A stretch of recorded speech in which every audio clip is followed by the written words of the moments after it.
Hello, welcome to another video of King of the Hills factions. We have two really freaking good faction teams and players. Let's take a look at which two factions we have. This time we have on the left Sky Dragons Gaming. The Europeans might know them, the best, arguably the best players from Poland.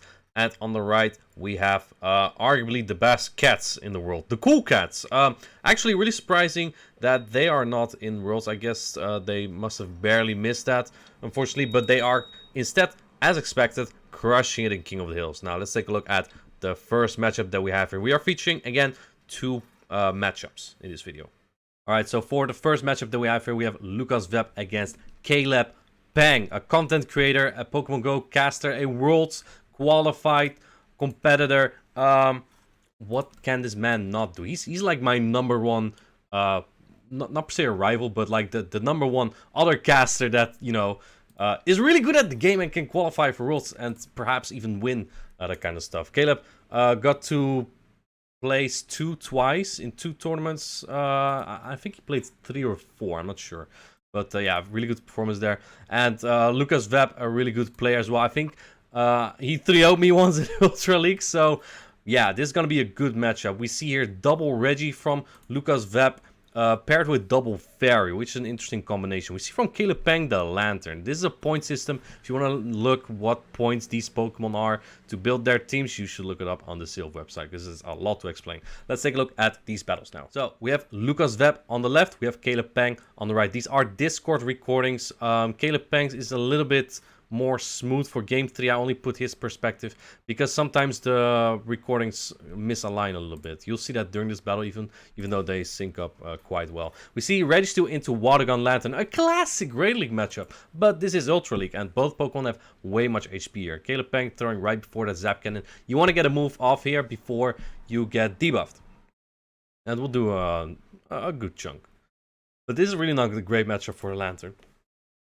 The fact that it doesn't get to 2500 CP really hurt in these kind of neutral matchup, because you see that 2 Zap Cannons plus the lock-ons are still going to knock out, just like in Great League. While the Surfs are not going to do as much as in Great League, because Registeel is bulky here because of a higher HP stat.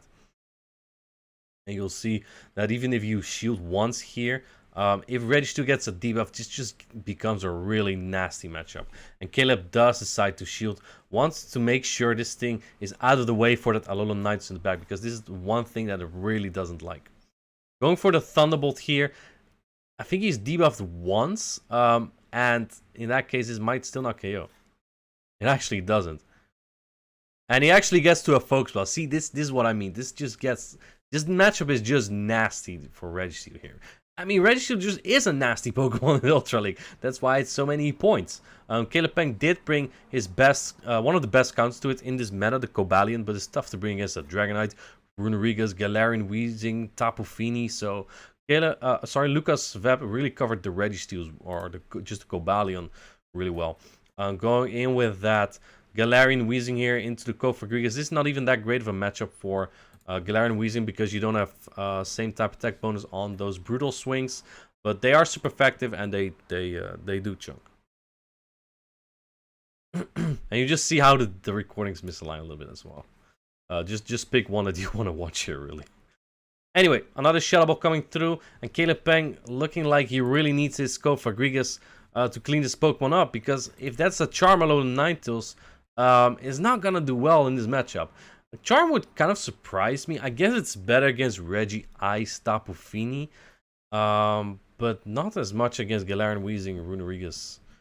Yeah, Dragonite is just destruction anyway. And it is Charm. In that case, the Charms are resisted on the Galarian Weezing. It doesn't run Overheat, so it doesn't hit that hard, super effective damage. However, you do have Play Rough. You have a lot of time to get to moves here. And then there's the Runerigas that also doesn't do as bad here, because it's not Power Snow. Low on Ninetales. Yeah, and there you see the recordings just sync up really well again. Runerigas just bases slightly faster to that Shadow Ball, and this will take out the Alolan Ninetales, and then that should be the first point for Lucas, because that Cofagrigus doesn't have any HP left. Does have energy, not HP though, and you kind of need both of that. So yeah, that's a 1-0 score right now. for Lucas Veb. Just really tough alignment for Caleb Peng here. I mean, you kind of want to bring the Cobalion. You know, as Caleb Peng, that Registeel is coming out. And I'm guessing that's why he brings that Lantern, because it has so many neutral matchups. Basically, the Regice, if it has Earthquake, is the worst. And then there's the Dragonite, which is tough to bring for Lucas because there's an Alolan Ninetales, but there's also only the Alolan Ninetales. Let's take a look at game number 2, how Caleb Peng adapts here. Again, Lucas Veb, I think he is one of the better Ultra League players around. So this is not an easy opponent for Caleb Peng. And obviously, they got so far in King of the Hills for a reason, right? Caleb Peng again throwing the Shadow Ball before the first Zap Cannon, and Lucas not deciding to shield. If you shield the first attack here and you then get the debuff, this becomes a pretty clean matchup for Registeel. But right now, it's not really going to be. You probably win this just very slightly if you get the attack drop, but he doesn't. Well, honestly, I think even... I don't think Shadow Ball knocks out here. I don't think it does.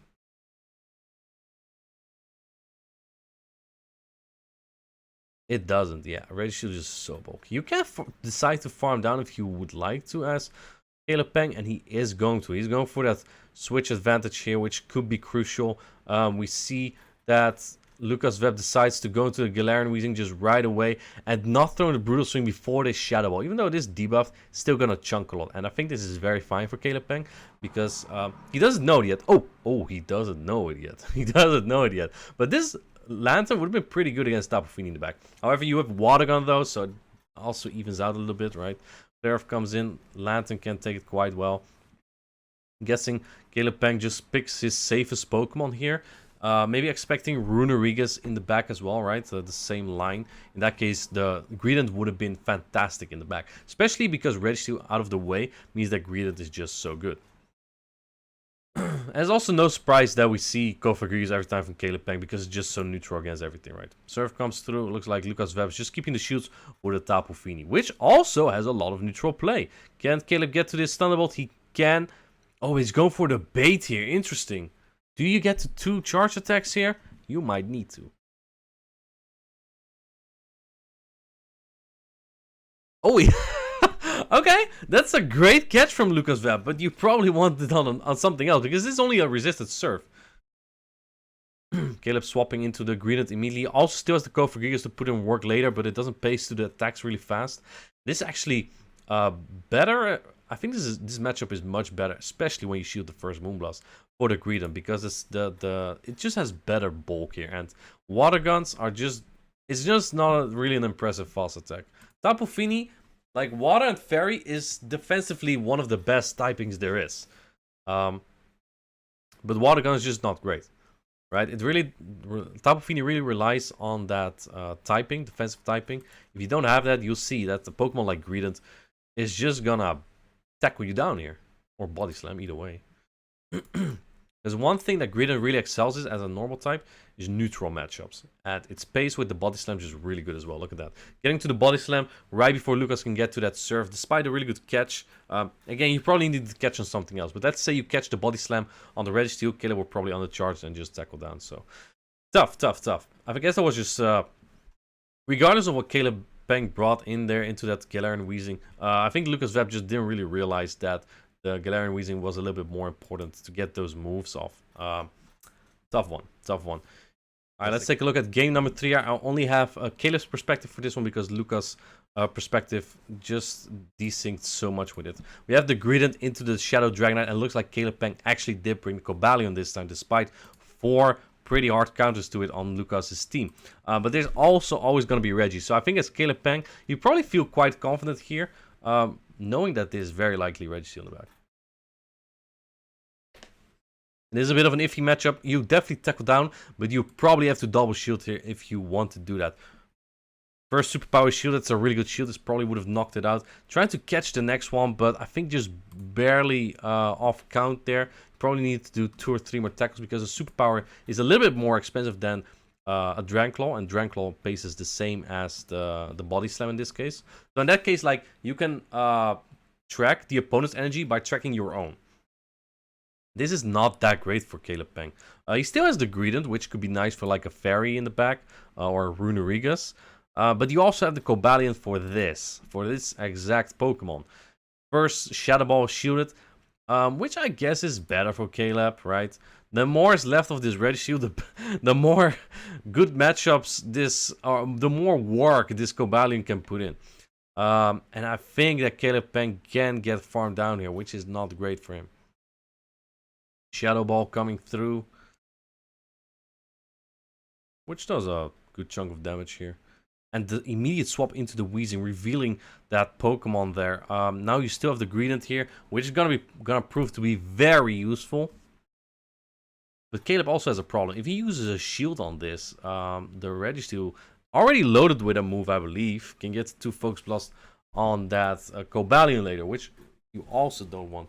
Does it shield the player off, and knows his Greedent well enough that it will live and get another Body Slam off? But that's scary. You can't exactly farm down a Galarian Weezing with Cobalion, because Double Kick is double resisted by a Fairy and a Poison type. So maybe you're gonna try to catch here. There's also quite some energy on the Kofa still, so maybe that gives Caleb a window to get to a move at some point. Honestly, I don't hate this though. You know there's no overheat on this because Brutal Swing and Player of have been revealed. So you might just be able to farm this all the way down. You can't get Lock On down really, so that's pretty clean. We're going to throw the Sacred Sword immediately instead. That makes sense too, I guess. Takes it out. Now it's all in the hands of Registeel. This will take the last shield from Caleb Peng. I don't know how much energy is left on this Registeel, but if it's dry now, you can do 5 double kicks at least, and it should secure the second double kick, or start the second Sacred Sword here for Caleb Peng. I'm not sure though. Let's it go. I'm gonna try to catch unsuccessfully. But he has a Sacred Sword and gets to this very important move. Imagine you don't get to this move and get locked on down. You could have lost. Wait, does he get the Claw down? He doesn't get the Claw down either. But if you don't throw a move, you probably do. Going for that Sacred Sword. Yeah, that's very close because this Registeel definitely had a move. You really had to. And that ties up this. That makes the score a 2-1 win for the notorious Caleb Peng with, I think, a really tough matchup, right? The Cobalion was covered really well there, so I think a really good win. And obviously Lucas Veb, I think, still one of the best Ultra League players, so these were really good battlers. Now, let's take a look at our next matchup, which has 2 incredible battlers as well. The matchup that we have here is Open Grey League, also a point system. If you want to look more into that, go to the Silph website to see which Pokemon is what kind of points and what kind of teams you can build with that. Smetix is a good friend of myself from Poland. A really good battler, but his opponent is a scary one. His opponent barely plays the game, but when he does, he just wins. He's like at the top of the leaderboards very frequently. He played a couple regionals. I think the first 2, I can't remember exactly which ones didn't go too well. But at another regional, he went, I think it was Charlotte. Yeah, at the Charlotte regional. He did so well, and what he really stood out for is his focus. Like, it's really, Auburn really looks like all his energy goes into the game, and that makes him a really scary battler. Let's take a look at this really exciting matchup. So I do have both perspectives, and I really tried hard to align them, but I decided to only go with Smetix side here. Auburn did have the recordings, but they were very laggy. For his profession, he travels quite a bit, and unfortunately, he didn't have great internet at the time. Anyway, let's take a look at these battles. They're good enough to, or they're like smooth enough to take a look at here. This recording.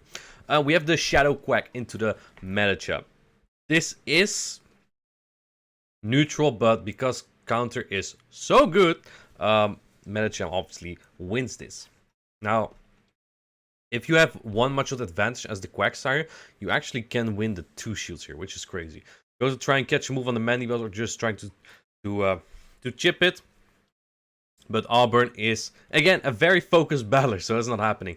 But this is actually not a great matchup for the Shadow Alolan Sandslash at all, because 2 Ice Punches are not going to take out, 2 Foul Plays will. I believe the 2 shields you should be able to win. I'm not sure if that's also on an energy deficit, though, so let's take a look. Foul Play coming through and does about half damage here.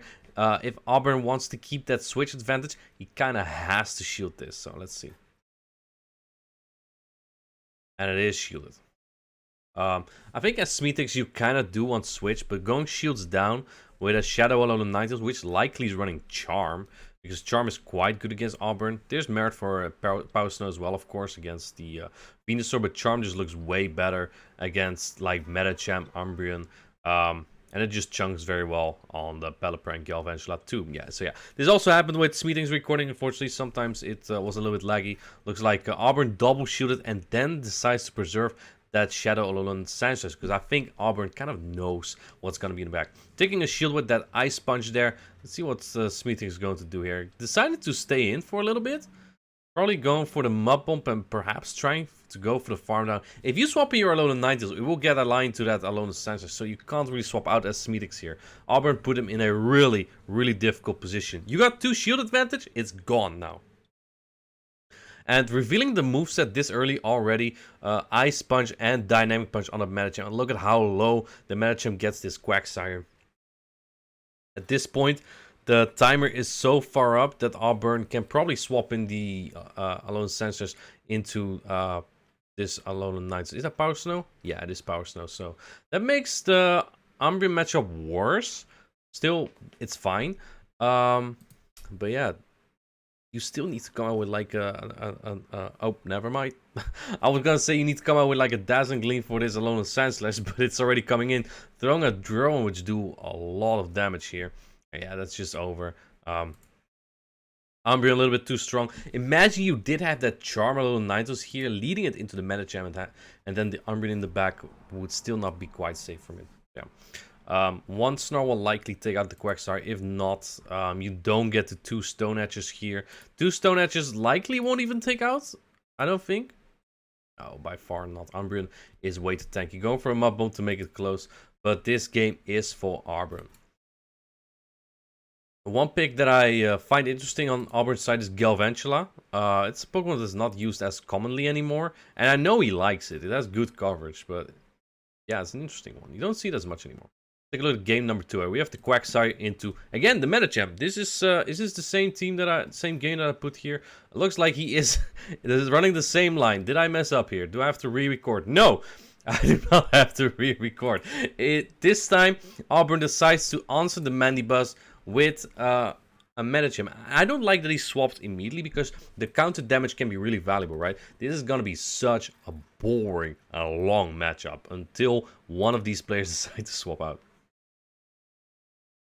And yeah, the silly thing here is actually maybe not too silly, but the same type attack, charge attack here actually does less than the one without the same type attack bonus. Aerial Ace is worse against Last Resort here, so Mandibuzz likely loses this matchup here, despite having a slight energy advantage. But you see that Mandibuzz already is in the yellow, the Umbreon is not. And catching this, I like this. Probably trying to preserve the Mandibuzz for something else. Maybe the Alolan Sanchez, I'm not sure. It is the same team from both players here. However, both players are playing it out different this time. Dazzling Gleam will do a lot, but yeah, Auburn throws just right before it, not allowing Smetix to get there. In fact, this Sanchez still has some energy, so it's even going to get to a move on this Quagsire, which will chunk, putting Smetix in a very bad spot here. Again, this time, Auburn knows it's Power Snow, making that Metachamp lead even better. Even better. Like, the worst you probably face are the Gliscor or the Cresselia. But both lose really hard against Metachamp. So Metachamp makes a really good core here with that Alolan Sanchez for Auburn. And that's just what you see every time. And then an Umbreon in between just makes it, like, pretty good. I feel like all Pokemon really are answered by something on both teams, but both players decided to go with the same Pokemon here. Catching the Aerial Ace now on that Umbreon. Yeah, Mandibuzz, I used to really like Mandibuzz before the Wing Attack buff. I think it was better than Noctowl at that time. Now, definitely not. But yeah, you can make as many switches as you want here. I guess the one thing that Smetix really wants here is to get the Aerial Aces off on the Metachamp. But there's 2 shields from Auburn still, so how are you gonna do that? You can't really preserve this anymore. I think 2 Last Reserves will take out, yeah, it will take out the Mandibuzz. However, the timer is up after this, so But then you're dry on energy, so that's also not ideal. Doesn't even KO. Yeah, this is just very tough. It's very tough. 2 shields on that Medicham still. Foul play even to be more efficient with the energy. Going for another foul play here. This will chunk quite some on the Quack. And this is very tough to overcome. In fact, the Medicham is way too healthy. And Smetix again is going to try and make it close. This will not get close at all. This was just the perfect lineup for Auburn here. Now we got a little bit of lag, doesn't really matter. The counter sneaks through. Auburn likely just shields and closes the game with the Medicham. Smetix really needs better alignment in these battles. Gliscor, Cresselia has to like come out and get on the Medicham, or even the Charmalone and Ninetales. Let's take a look at the third game. It's 2-0 for Smetix at, for Auburn at this point. Let's see if Smetix can still get 1 point. We have the Mandibus to the Umbreon, please. Alright, so they really had to bring both of these, huh? All 3 games. Alright, so this might take a while again, but while I say that, I'm not sure if I would expect Medicham in the back with this, because it's more difficult against an Alolan Ninetales lead. However, you still can throw a Psychic before the first Dazzling Gleam, so I guess there's merit for it. If you swap your Medicham against the Alolan Ninetales immediately. Capping as much energy as possible here. Probably trying to preserve it on something else. I think at some point you kind of want to swap out here as Smetix, just to bait out the Medicham, because again, Medicham in the back is just so good here for Auburn. I think Auburn really needs to... what does he need to answer with an Umbreon lead? Registeel, so Medicham makes sense. I think that's it really, no? Alolan Ninetales maybe, which means that Alolan Sensors could be there as well.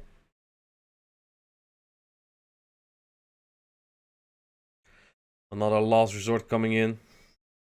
And the next one likely KOs. Going to catch the next one on the Registeel. It has a lot of energy now. And I like this play from Smetix a lot. Because you get the Zap Cannon at least on that Medicham. Never mind. Looks like there might not be a Medicham at all. Auburn bringing in that Shadow Alolan Sensors. You live 1 Duron here. But you probably get Shadow Clawed down after. Letting it go, however. And that does a lot of damage. Maybe you don't get Shadow Claw down. Going for the Focus Blows, actually. Not going for the Zap Cannon to get a potential debuff. Oh my goodness, he lets it go! Oh my... See you later! Okay, well, that was the play. That was the play. I always say, always bait, but I guess this time you don't. And in the back, indeed, is that Medicham. You have 2 Aerial Aces on your Mandibus. So those come in very clutch right now.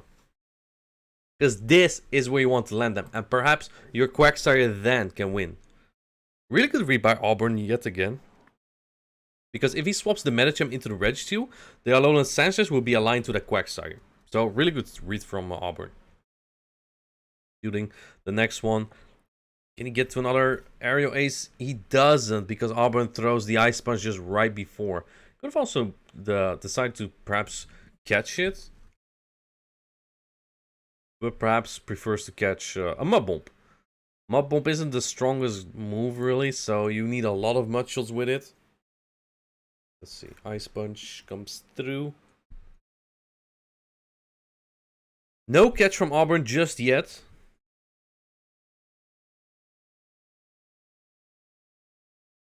No shield as well. Auburn knows that there will be at least 2 Mud Bombs coming.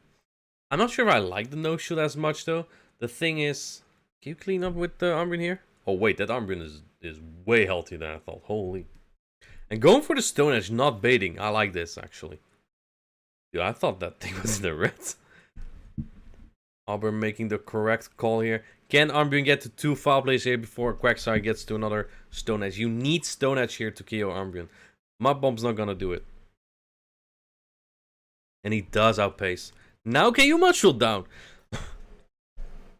This still is really close. This combination that Auburn is using, just so tough to overcome. Look at how long this matchup is lasting, because there's almost a timeout. It's almost a timeout here in Great League. So, but yeah, a 1-2 loss for Smetix here. Auburn playing the same 3 every time. Smetix playing the same. No, I actually switched the Alolan Knights for the Reg 2 in the last game. Regardless, very good battles, very long battles with those Umbreon and Mandibuzz. I do not thank those players for that. I do thank them for their recordings. So yeah, let's take a look at what the score was for this week. So as close as these battles are, as close was the matchup where we have a 10-11 score. Cool Cats barely won this 5th bout here. That means Sky Dragons Gaming, unfortunately, it's over for them. Funnily enough, well, not funny for them, the Academy of Sky Dragons Gaming also got knocked out in that same bout. And Cool Cats will be advancing to bout 6, where they will play against Stadium Elite Silver, which we saw in the previous video. Alright, hope you liked this video, and I'll see you in the next one.